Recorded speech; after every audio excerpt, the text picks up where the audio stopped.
And welcome back to my channel. Unless you're new here, and then just welcome. My name is Rusty, and this is my channel where I talk about my favorite movies, mostly horror, and my favorite music, mostly metal. And welcome to my Space Horror Festival. I've chosen some of my favorite movies, or became my favorite movies after seeing them. And yeah, I just was in the mood for some space horror, so we're going to do some of that. And we're going to start off the festival with The Last Days on Mars.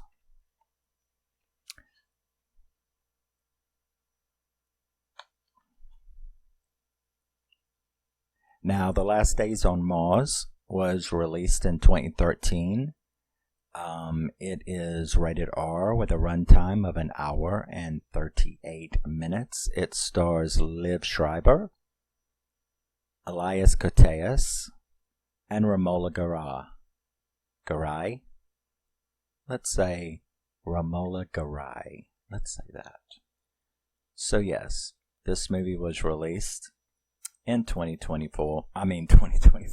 In 2013. And yeah, it's very similar to another movie that I love. But yeah, we'll get to it. So we are introduced to Liev Schreiber's character. His name is Vincent, and one of his crewmates, which is Rebecca, and they are in a rover facing the first storm of the season, a dust storm on Mars. They show you the base, which reminded me a great deal of The Martian. The base really looks like The Martian. It really looks like that movie.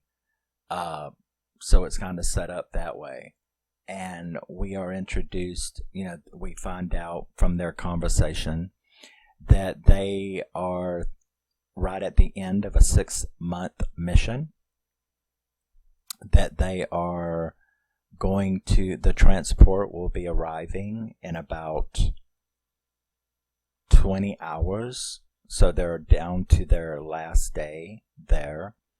And we are introduced to the rest of the team when they get back, which is Kim and Robert and Marco.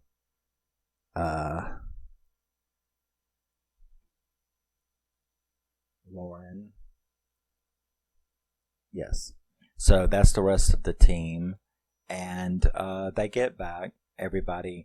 Kim's a little pissed off, because she doesn't feel that they've really accomplished anything, that 6 months isn't long enough to have been anything. So she's kind of disappointed that they haven't accomplished anything. And they've all got to get together. That was their last time outside of the base. They have a briefing, and then they're going to be leaving. Now we see one of them, Marco. He is looking at his PC station, and he seems to get kind of excited about something, but he keeps it to himself. He then asks the commander, played by Elias Koteas, his character's name is Charles. He asks him if he can go back outside to fix, because the system is, the power is kind of fluctuating, a little unstable. So he asks them, says that it will look bad on them for the next team to arrive. And they've left the camp slightly technically unstable. So he wants to go out and fix a sensor. He says he knows that he can fix it really quick. So the guy says, okay, sure, go out there and do that. Now this really pisses Kim off, because Kim was already bitching about, the mission is over. We're here to pick you up. We've got to go back to base. So she was already mad about that. So Marco gets Richard to go with him out to fix this sensor. And not too long after they get going, Marco starts giving him directions to one of the dig sites. And Richard is he's like, it'll just take a minute, I swear. So he goes to this dig site, and he goes out there, and he's getting another sample of Earth, out of the machine. And it does seem like he gets real excited, oh my God, there it is, I can't believe it. and all of a sudden the ground opens up underneath him, and he falls down a hole, which scares the shit out of Richard, upsets Richard. Richard calls back to base. Everybody gets really upset, especially Kim, because Kim is like, what the fuck was he doing out there? You know what I mean? So she goes and gets on his PC station, and they're all like, you shouldn't be doing that. That's his private station. And she's like, I want to see what is so important for him to go out there. And, I'm already pissed that y'all let him. So what is it that's so important? So with everybody around her, she discovers that he has discovered some kind of microbe in the sand that looks organic. And that would be life on Mars, right? So several of them who I think Vincent, Lauren is left there at the site. But Vincent and Lauren and Charles, they go out there to meet Richard and to try to see. Well, they're so upset, they can't do anything. They can, Charles sort of writes him off as, there's no way you could survive that fall. He's got to be dead. So everybody's really upset. They go back because they need to contact Mission Control to ask them what they need to do to retrieve the body. And, everything's all, everything is all like chain of command. So you have to get permission. So they leave Lauren there and they go back, and he contacts Mission Control, and and they're like, yes, retrieve the body. So they go back, and right as they're going back, they're talking to Lauren, and Lauren is like, oh my God, I think somebody's coming into the rover. And then they lose contact. They get there, both of them are gone. Vincent goes down in the hole, and he can't find anything, but while he's down there, he's like freaked out because he says it looks like there's some kind of organic vegetation, like, I guess maybe mold or fungus or something like that, seems to be growing on the rock formations. And like I said, Lauren and Marco's body's not down there. He didn't see Marco's body. And Lauren isn't down. They can't find Lauren. And then they discover 2 sets of footprints going out across the valley. So they go back, and, they're all really freaked out. Now, Kim and Erwin and Rebecca, they stayed back at the camp. And while they're out there at the dig site, they see blips on the radar. And they're like, we're getting suit signals from someone approaching the base. There's 2 suit signals. And how could they have walked, considering, of course, it's got to be those 2, right? And it's like, how could they be walking out? Why wouldn't they have been there when you got there? Why would they be walking back to base? And how would they have gotten here so fast? Blah, blah, blah. Well, that's when we get to see. Because, the door opens and they go, in comes one of them, opens the door, and Richard runs out there to try to help him. And, it's Marco, and they take his helmet off, and he's like, he looks like a zombie. Yeah, you know what I'm saying? I mean, his face is all charcoal. He looks like a zombie. It's actually a pretty scary scene. And he attacks Richard with a drill, drills him in the guts. And Kim sees it, tries to shut the door. He gets in there on her. It's like this. The shit has hit the fan. So you got some kind of like Mars zombies or something. And he ends up chasing her. She manages to get away from him, gets back outside and locks the door right as Charles and Vincent and everybody, and she tells them, what's happened. And they're all freaking out. They don't understand. And Vincent and them take turns like looking in the window because Marco's right there at the door trying to get out. And they can see this creature, this zombie-like individual.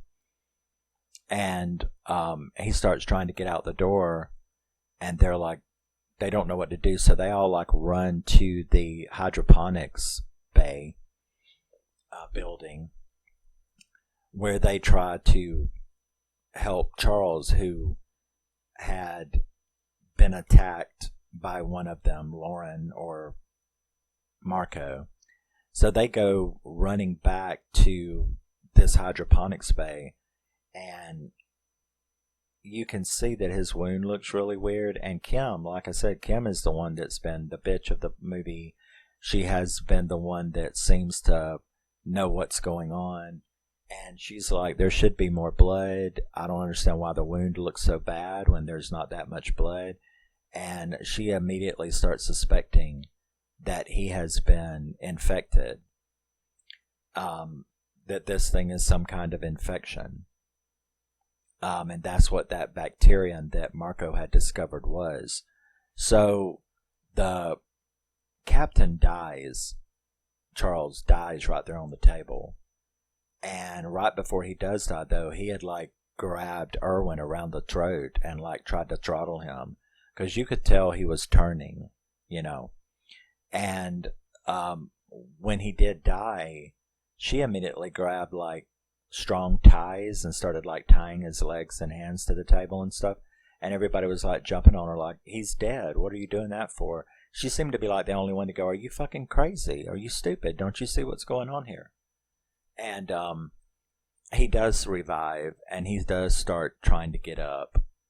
And Marco, now he's of course killed Richard in there, and Richard is one now. Lauren is one now. So, you know, they're dropping like flies, or being turned like flies. So they manage to get back out. They don't know what to do. So Vincent, and they got no way to contact anyone, right? So Vincent, there's a tunnel. It's Mars. So there's tunnels between all these buildings. So Vincent decides he's going to go through the tunnel, go through and come up, even though they got out by blowing the doors. So that whole place is depressurized now. But he goes over there through the tunnel, gets up, you know, to try to get the comms working so he can contact, remember, the ship, which is fisting to be in orbit. I mean, they're supposed to be picked up in now about 10 hours, right? So he does manage to get the comm working and give a message to the Aurora, I think that's what it was, that was coming into orbit. But of course Richard shows up behind him. And let me tell you, these fuckers are hard to kill. And of course this does include jump scares and stuff like that, because it is a horror movie. So that was a really good fight where he tried to kill him, and this whole time he is just missing being infected himself, like by the hair, you know, every time. So he manages to go back down. He tried his dead level best to kill Richard, but let me tell you, these people, these zombies, they just ain't the dying kind, you know what I mean? So he gets back to the hydroponics bay, and they nearly have to depressurize the place when he gets up, because like Richard's right behind him. Shit all goes tits up in there as well, because they can't get the door closed on Richard. Charles is still trying to come back to life. They had already tried like a little, not necessarily a vaccine, but Rebecca and them had like tested Charles's blood and could see that it was some kind of self-replicating bacteria. So they had come up with this little thing that they hoped would neutralize it. Couldn't cure it, but could neutralize it. They tried it and it seemed to work, but it only worked temporarily. So there's a bunch of crap that goes on in there, including Rebecca had gotten like attacked, so she had this like cut on her leg. So you've got Erwin or Vincent and Rebecca run out to the rover because, you know, got to evacuate this place too. They run out to the rover, and Erwin's coming behind them. But the first thing, you know, he's the he's the panicky fraidy cat of the movie. So he he shuts the door and locks Kim in there with Richard and Charles. So she's going to be attacked and killed and become one of them as well. So we're already down to just the three, Erwin and Rebecca and Vincent. They get in the rover, and their plan is that they're going to go to the landing site where the ship is supposed to pick them up. Now, as they start going, they realize they don't have the power. They don't have the power to get to the landing site. Not to mention that, but they can see on the radar that everybody who's been turned is following their tracks. So they're coming after them. So they have to come up with another plan, and that plan is the second rover that was at the second site. It's still powered up. So if we can get to it, maybe we can get onto the landing site. So they manage to get to it, and Erwin says, let me go. I'll go over there and get it. So he goes over there, but, they shouldn't have done that.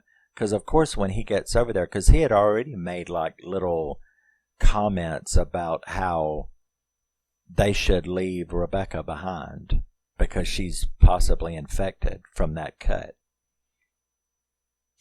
And when he does get out, so that was the mistake that they made, was they let him go to that rover.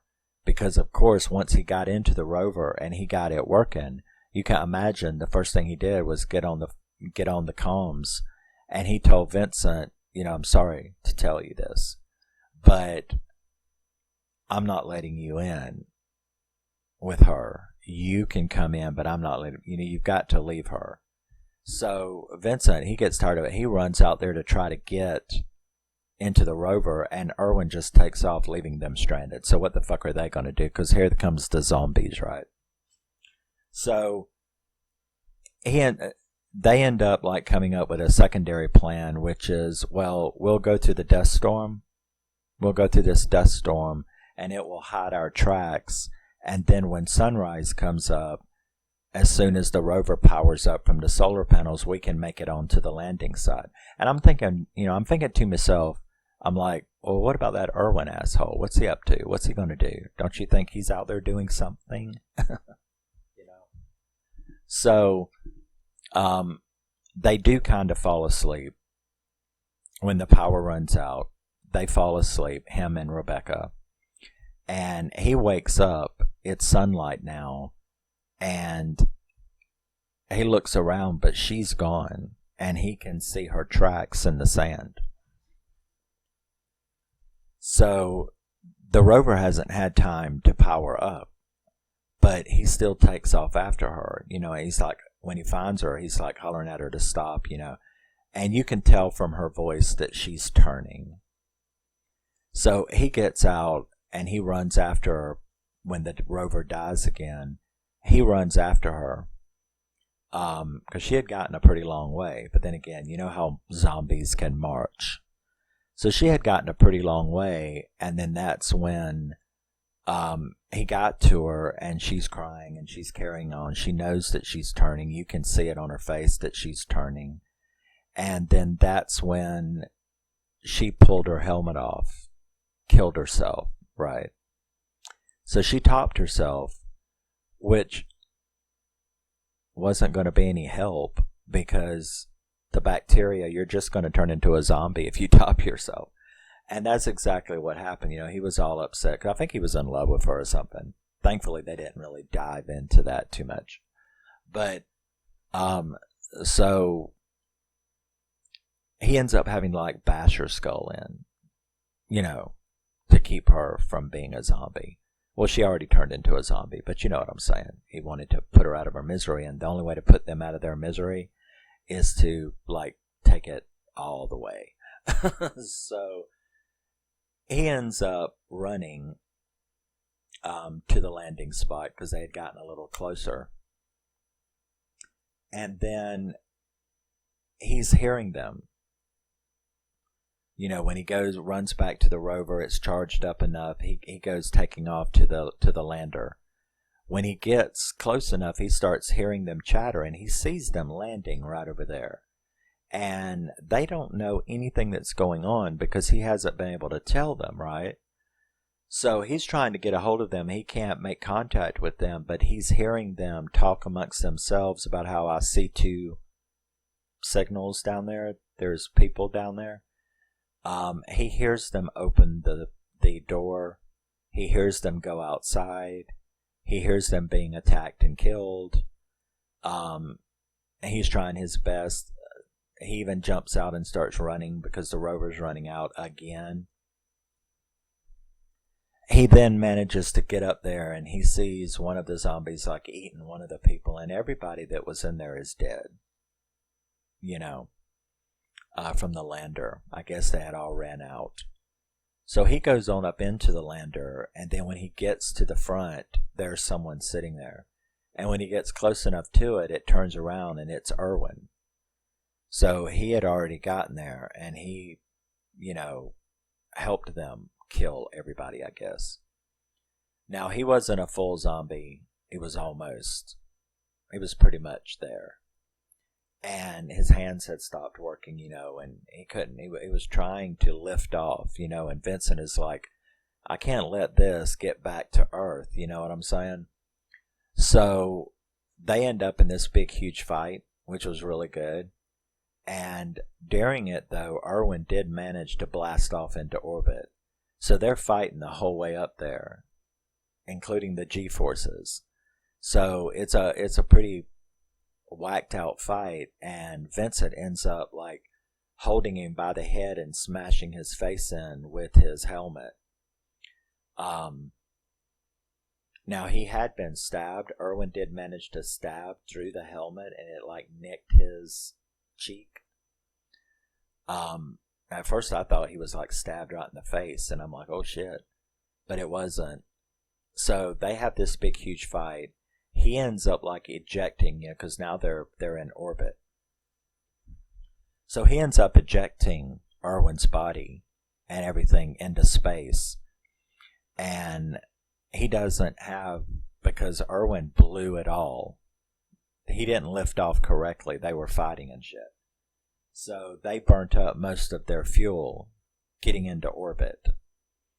So he ends up sitting down and sending a message to the mission control